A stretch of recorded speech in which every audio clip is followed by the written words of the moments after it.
வணக்கம்.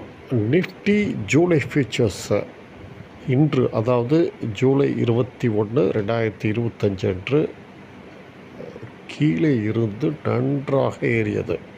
இந்த ஏற்றம் கண்டினியூ ஆகுமா அப்படிங்கிறத கேள்வி. இது என்னென்னா, என்னுடைய ஃபார்முலா படி பார்த்தா இந்த ஏற்றம் தற்காலிகமானது என்று எதிர்பார்க்கப்படுகிறது. அதாவது 25,221 என்ற நிலையை தொட்டு அப்புறம் கீழே வரலாம் என்பது எனது அனுமானம். இது தப்பிதமாக நடக்க வாய்ப்பு இருக்கிறதான்னு அதையும் பார்ப்போம்.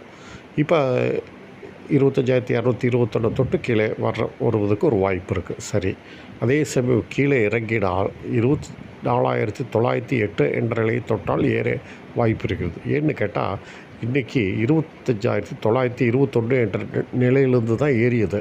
அப்போ திரும்பவும் அந்த இடத்துக்கு சான்ஸ் கொடுத்தா நிச்சயம் ஷார்ட் செல்லர்ஸ் மாட்டவங்க திருப்பி பை பண்ணுறதுக்கு முயற்சி பண்ணுவாங்க. ரைட்டு. இப்போதைக்கு இந்த நிலைகளில் இந்த ட்ரெண்ட் இருக்க போகுதுன்னு தெரிஞ்சுக்கிச்சு நாளைக்கு. அது ஜூலை 22. அதே சமயம் 25,221 கடந்து ஹோல்டு செய்தால் என்ன செய்வது? இதை கடந்தால் திரும்பவும் 25,221 உடைக்கக்கூடாது. உடைச்சதுன்னா கதை காலி. சரி, உடைக்காமல் ஹோல்டு செய்தால் 25,326, 25,347 என்ற நிலைகளுக்கு செல்லக்கூடும். இது அடுத்த ரெசிஸ்டன்ஸ் ஜோன்.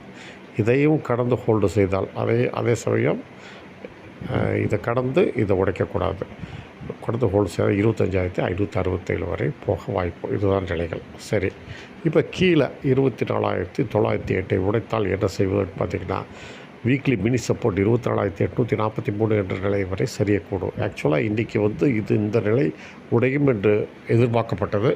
ஆனால் அது நடக்கலை. இங்கேருந்து ரீபவுண்ட் ஆயிடுச்சு. சரி, இப்போ 24,843 உடைத்து ஹோல்டு செய்தால் 24,738 இது வீக்லி சார்ட்டில் மினி சப்போர்ட், ரெண்டாவது சப்போர்ட்.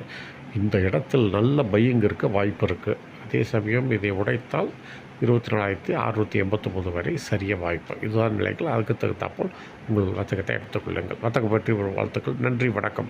மீண்டும் அடுத்த வீடியோவில் சந்திப்போம்.